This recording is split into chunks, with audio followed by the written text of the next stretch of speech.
Olá, bem-vindos ao Portal de Luz. No último mês, o aborto voltou a ser comentado no Brasil.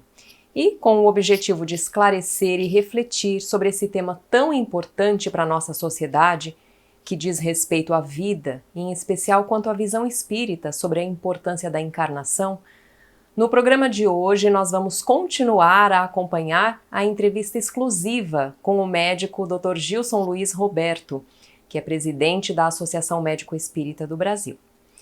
E, se você gosta de assistir conteúdos como esses, se inscreva agora no nosso canal Caibar Schutel. Curta o nosso vídeo, compartilhe com seus amigos, para ajudar a divulgar a mensagem espírita para cada vez mais pessoas. E nós vamos começar ouvindo juntos a mensagem por Chico Xavier. Meus amigos, analisando superficialmente, embora o problema da fixação mental depois da morte, convém não esquecer que a alma, quando encarnada, permanece munida do equipamento fisiológico que lhe faculta o atrito constante com a natureza exterior. As reações contínuas, auridas pelos nervos da organização sensorial, determinando a compulsória movimentação do cérebro, associadas aos múltiplos serviços da alimentação, da higiene e da preservação orgânica, estabelecem todo um conjunto vibratório de emoções e sensações sobre as cordas sensíveis da memória, valendo por impactos diretos da luta evolutiva no espírito em desenvolvimento, obrigando-o a exteriorizar-se para a conquista de experiência. Esse exercício incessante, enquanto a alma se demora no mundo físico, trabalha o cosmo mental, induzindo a buscar no bem o clima da atividade que o investirá na posse dos recursos de elevação. Como sabemos, todo o bem é expansão, crescimento e harmonia, e todo mal é condensação, atraso e desequilíbrio. O bem é a onda permanente da vida a irradiar-se como o sol, e o mal pode ser considerado como sendo essa mesma onda a enovelar-se sobre si mesma, gerando a treva enquistada. Ambos personalizam o amor que é libertação e o egoísmo que é cárcere. Mas se a alma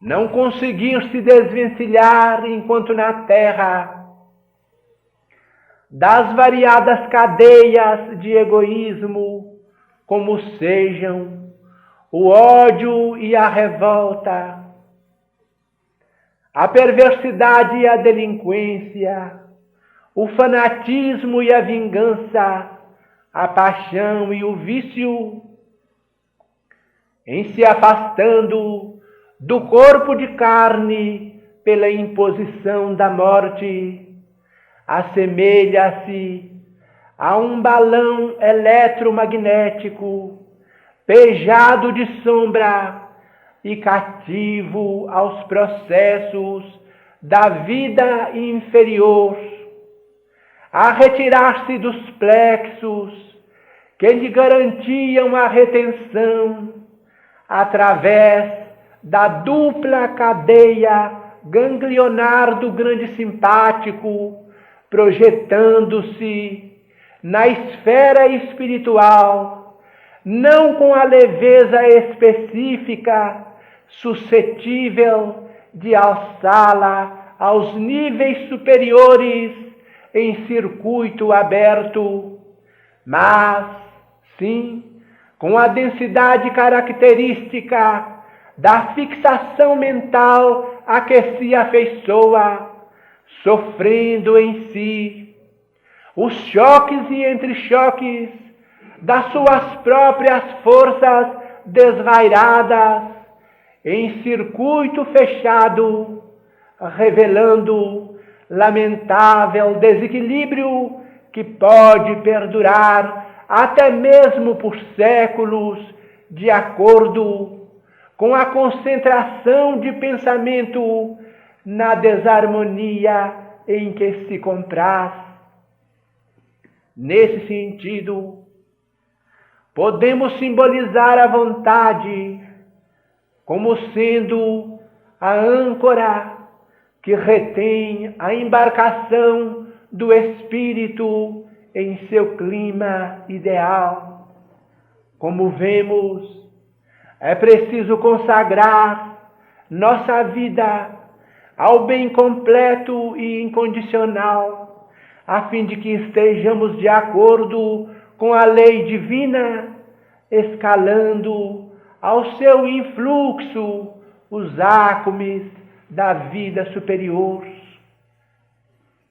É por isso que, encarecendo o valor da reencarnação como preciosa oportunidade de progresso, que lembramos aqui as palavras do Senhor no versículo 35 do capítulo 12, a brilharem no Evangelho do Apóstolo João: avançai enquanto tendes luz, para que as trevas não vos alcancem, porque todo aquele que caminha nas trevas achará fatalmente sob o nevoeiro e perderá o seu próprio rumo. Meus amigos, que a bênção do Senhor permaneça conosco, são os votos do vosso servidor Dias da Cruz. No último mês de janeiro, o tema aborto voltou à pauta no nosso país depois que o presidente Lula retirou o Brasil da Declaração do Consenso de Genebra sobre Saúde da Mulher e Fortalecimento da Mulher, que, como vimos no programa anterior, previa no seu texto o seguinte: não há direito internacional ao aborto, nem qualquer obrigação internacional por parte dos Estados de financiar ou facilitar o aborto. Na doutrina espírita, nós sabemos que a oportunidade da reencarnação é uma dádiva de Deus, sempre da maior importância para a evolução daquele espírito reencarnante. Existe sempre uma finalidade útil para cada nova vida, por mais que aos olhos do mundo materialista não seja fácil entender a condição de um anencéfalo, por exemplo. Mas sabemos que ali há um ser necessitado daquele aprendizado e há uma razão para ele e para sua família passarem por aquela situação, que será transitória, pois, como sabemos, nós somos todos espíritos eternos. E para que cada encarnação aconteça, há sempre um apurado planejamento dos benfeitores espirituais, para que as melhores oportunidades se abram para aquele ser, de acordo com o que ele precisa passar, aprender e resgatar, visando sempre a evolução e a felicidade de todos os envolvidos. Nós vamos continuar a conferir a entrevista muito esclarecedora que o médico Dr. Gilson Luiz Roberto nos concedeu sobre o tema do aborto. Ele, que é presidente da Associação Médico Espírita do Brasil, a AME Brasil, é vice-presidente do Hospital Espírita de Porto Alegre, no Rio Grande do Sul, e professor do curso de pós-graduação em Saúde e Espiritualidade da Universidade de Caxias do Sul. Hoje nós vamos assistir a segunda parte dessa entrevista. Quem perdeu a primeira parte pode buscar no nosso canal aqui no YouTube, na playlist do Portal de Luz. Ou, se preferir, pode também ouvir o podcast do jornal Folha Espírita. A entrevista foi concedida aos nossos colaboradores Conrado Santos e Cláudia Santos. Vamos conferir. Doutor Gilson, nós adentramos então a uma realidade do nosso país. Nós sabemos que o aborto no Brasil é crime. Entretanto, sabemos que em algumas situações o procedimento é permitido em caso de estupro, em caso de risco de vida para a mulher ou mesmo em caso do feto anencéfalo, que não apresenta total ou parcialmente a calota craniana e o cérebro formado. Mesmo com permissão para o abortamento, o que o senhor diria para uma mulher que passa por alguma dessas situações? O quanto nós podemos levar de uma palavra, uma reflexão para uma situação que nós sabemos tão difícil que essas mulheres enfrentam, não é mesmo? Primeiramente, eu quero lembrar uma afirmativa de Emmanuel no livro Leis Morais.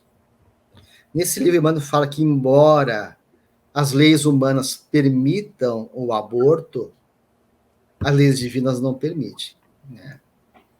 Acima das leis humanas existem as leis divinas. Então, as leis humanas elas são temporárias. Elas se modificam conforme o progresso moral, né, espiritual de uma nação, de um povo. À medida que nós vamos evoluindo, as nossas leis humanas elas vão também evoluindo em direção à harmonia com a lei de Deus.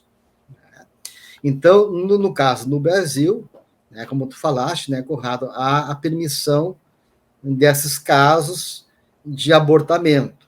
Bem, a gente sabe, né, que muitas vezes o estupro é uma grande violência, a gente não tem como negar isso, né, uma violência muito grave, e que, nesses casos, muitas vezes a mulher ela se encontra muito vulnerável, psicologicamente falando, e não se encontra em condições, né, emocionais de levar essa gestação a termo.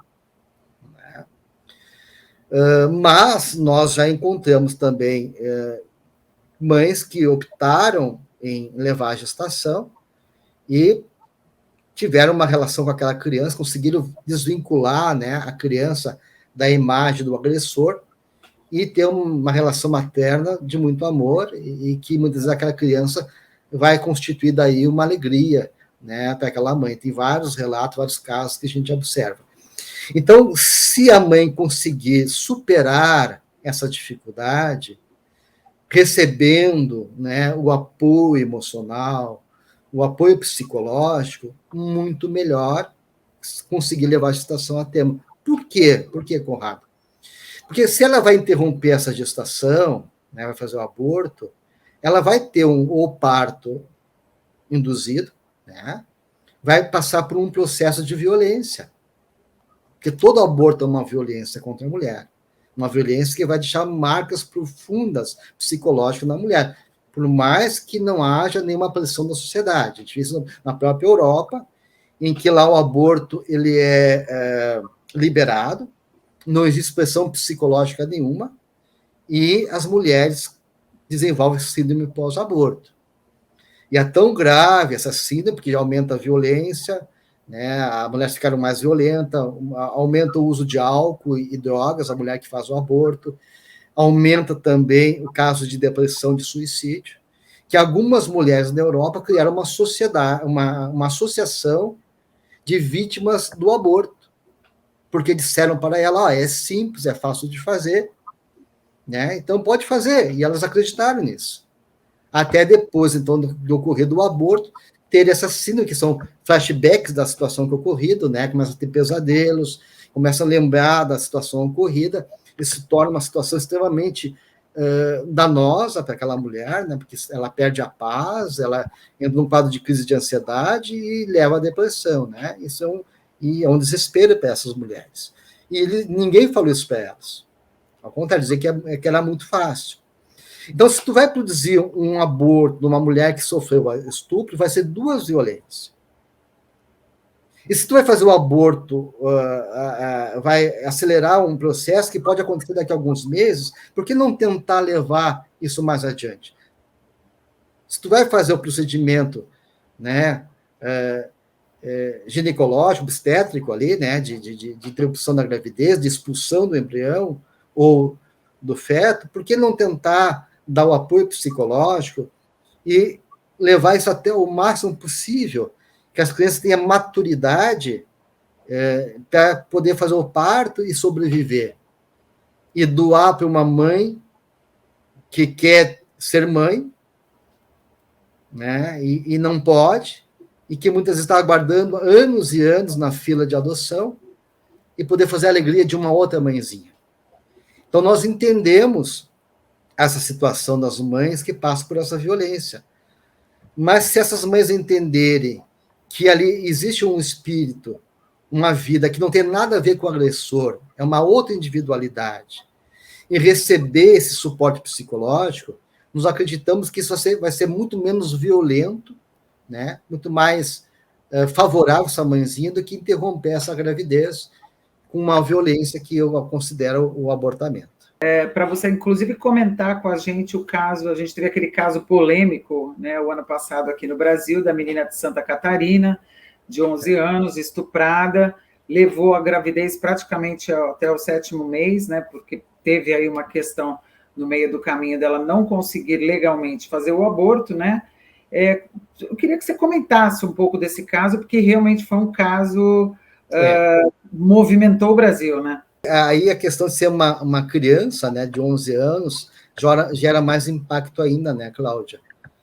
Mas nós sabemos, assim, nós temos aquele trabalho que a AME Brasil faz, de Sim à Vida, de amparar as mãezinhas em vulnerabilidade social, nós acolhemos essas mãezinhas, damos um apoio psicológico, médico, temos lá em Maringá, né, o Lar Perseverança, que nós temos essa vinculação com eles, e essas mãezinhas que aceitam, então, esse amparo, elas podem ser, inclusive, fazer todo o processo de gestação, acompanhamento pré-natal nesse lar da Perseverança, lá recebendo o apoio, e já é um convênio com o judiciário, então aquelas mães que não querem ficar com a criança, né, a promotoria, então, encaminha aquelas crianças para adoção.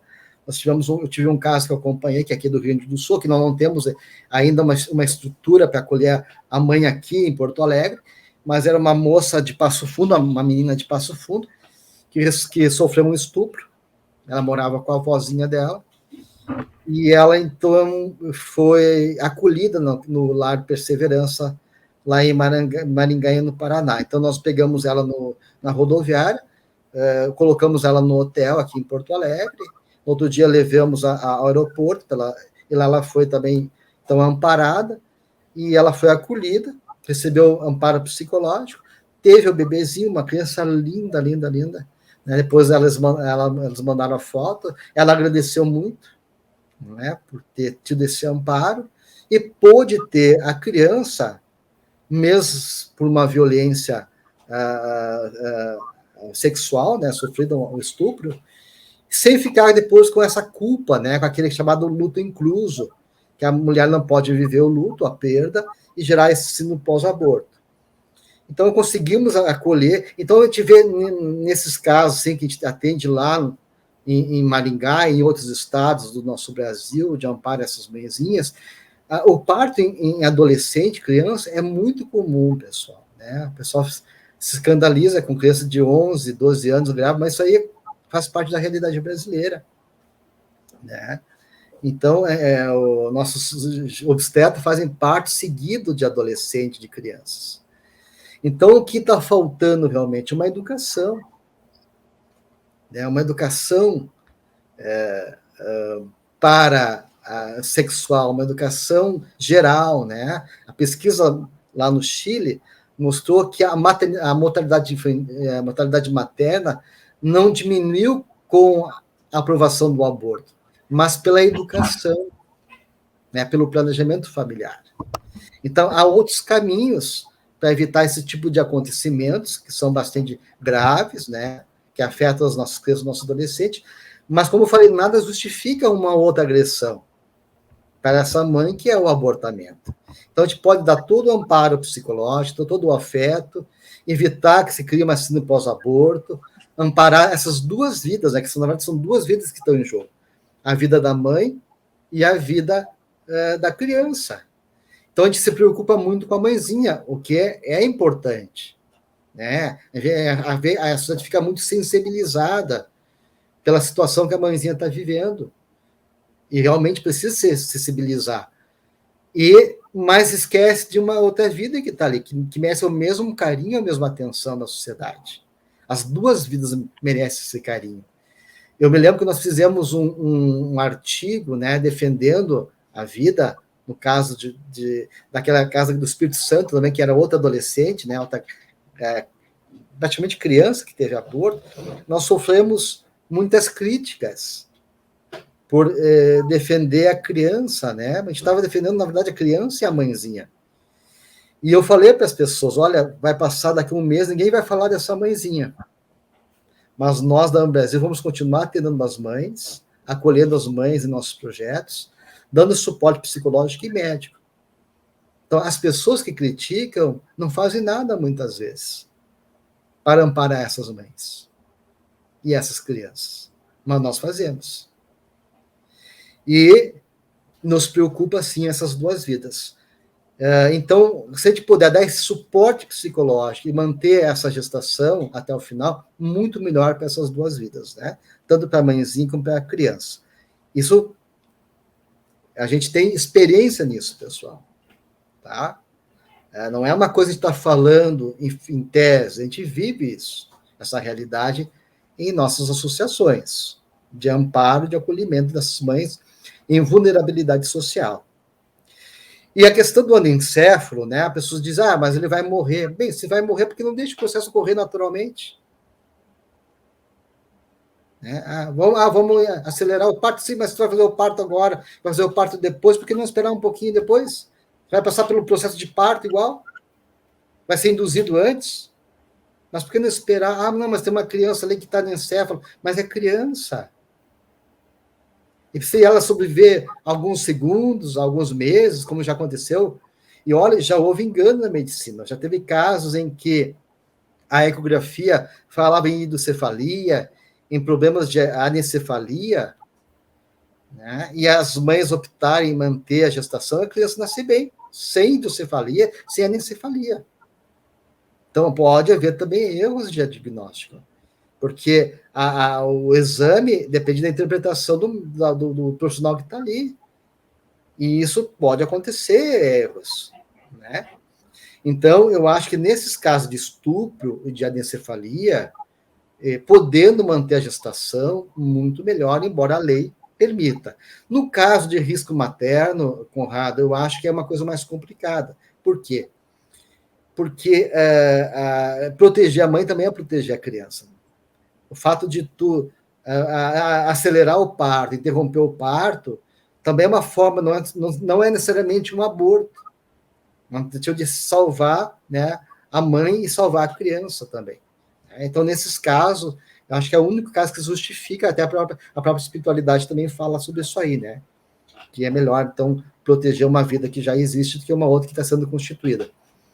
Mas eu não considero isso, se nós pensarmos no sentido de proteger a mãe, uma forma de também proteger a criança, é tentar manter essa gestação o máximo possível para que haja maturação, controlando ali, né, a gravidade do caso, interrompendo, dentro do possível, mais tardio possível para se manter essa criança, nós vamos tentando salvar as duas vidas também. Doutora, antes só de perguntar uma questão que nós temos aqui a respeito da justificativa de saúde pública, o senhor tocou numa questão aí que é fundamental pensarmos. No caso de preservar a vida, no caso desses que nós relatamos, desses casos de meninas tão jovens, existe alguma limitação física em que, evidentemente, estava se colocando em risco a vida dessas meninas? Não, não existe. Algumas pessoas justificavam isso, mas a gente não encontra embasamento nisso.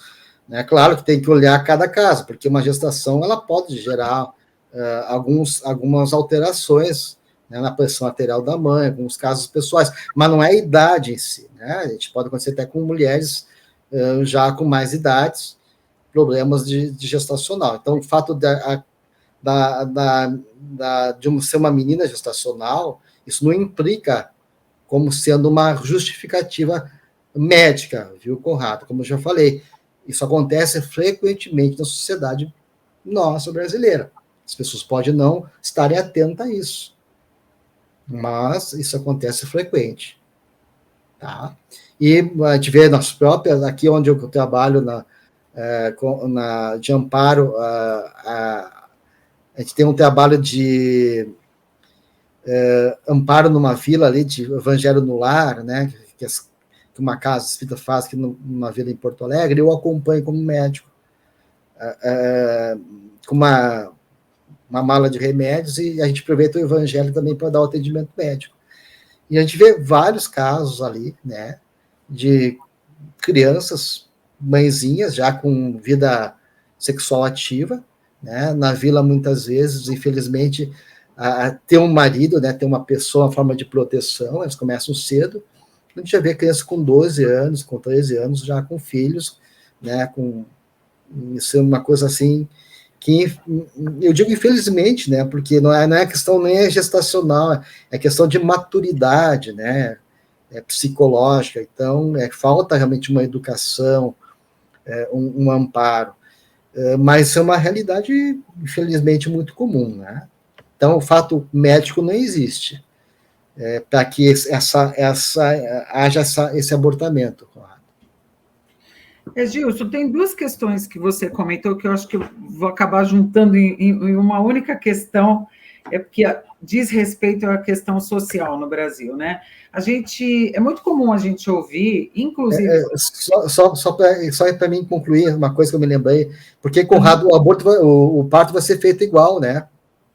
Mais cedo ou mais tarde, ela vai passar pelo processo de... o fato de ser maior, ser menor, não, isso não impede de levar a gestação a termo, tá bem? Só para ficar muito claro isso aí. Não sei se ficou muito... Tá bem? Tá bom. Desculpa, Cláudia, te interrompi. Imagina. Pode voltar. Vamos lá, tem que completar mesmo, Gilson. E, então, aí voltando, né, é muito comum a gente ouvir no Brasil, por quem defende o aborto, que mesmo proibido por lei, é muito comum as mulheres praticarem ele mesmo assim, né? É o famoso escondidinho por baixo do pano, e sempre há justificativa de quem tem dinheiro consegue ter condições de saúde e fazer um aborto sem risco, vamos dizer assim, o que não aconteceria com as mais pobres. Esse é um ponto. E aí, juntando no que você estava falando agora sobre essa questão de meninas engravidarem, eu queria que você, além desse ponto, você também comentasse se você acha que ainda o planejamento familiar é um problema no Brasil, porque aí também diz respeito, de alguma forma, à classe social, né? A gente costuma ver famílias aí de classe média para cima com menos filhos e ainda a população mais pobre com muitos filhos ainda, né? Tem um certo e um errado nisso? Eu queria que você comentasse o geral. Eu me lembrei de uma história agora que tu falaste, né? Que uma vez o Divaldo estava com as mulheres, com o Chico, sabe o abacateiro lá na vila que ele atendia as pessoas, né? E aquela fila recebendo o amparo, o material do Chico, e Divaldo acompanhando, e ele observava pela evidência muitas mulheres grávidas. Dizia, mas Chico, olha, aquela outra também está grávida, né? E essa também. E aí o Chico falou, pois é, Divaldo, enquanto que as mulheres ricas fazem menopausa, as pobres fazem menos pausa, né?